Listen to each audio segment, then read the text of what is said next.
My husband told me he was working overtime for 6 months to save for our dream house. But I just found out he was actually paying the rent for his ex-girlfriend's luxury apartment using our life savings. I didn't just divorce him. I made sure he lost everything. Here's how I caught him and how I got my revenge. It all started when our joint savings account, which had over $20,000, suddenly dropped to 15. When I asked Mark about it, he got defensive. He told me he made a risky crypto investment and that I should trust him. I wanted to believe him, but his behavior changed. He started coming home at 2 a.m., smelling like expensive perfume, the kind I never wear. He thought he was being smart, but he forgot one thing.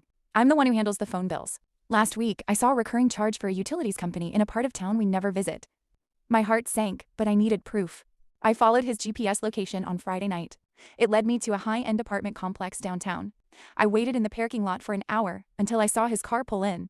He walked out with a bag of groceries, looking happier than I'd seen him in years. I waited 5 minutes, then walked up to the apartment number I saw him enter. I knocked. A woman opened the door. It was Sarah, his ex-girlfriend from college, the one he told me was just a crazy person from his past.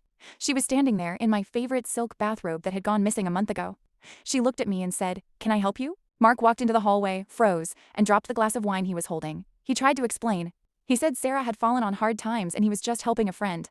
I didn't scream. I didn't cry. I just took a photo of them together, looked Sarah in the eye and said, "You can keep the bathrobe and you can keep him. But you're going to need a new place to stay by tomorrow." I walked out. By the time he got home, I had already transferred the remaining $15,000 to a private account he couldn't touch. I had also called my brother, who is a locksmith, and changed every single lock on our house. But I wasn't done. Mark's company has a very strict morality clause for senior executives. I sent the photos of him and Sarah along with the bank statements showing he was using company-reimbursed business expenses to pay her rent to his HR department. By Monday morning, Mark was fired. Sarah realized the money tree had dried up and kicked him out within 48 hours. Now, Mark is living on his mother's couch, and his entire family is blowing up my phone, calling me a cold-hearted snake for ruining his career. So, am I the asshole for exposing his lies and getting him fired? Or did I go too far? Let me know in the comments. Hit that like button if you hate cheaters.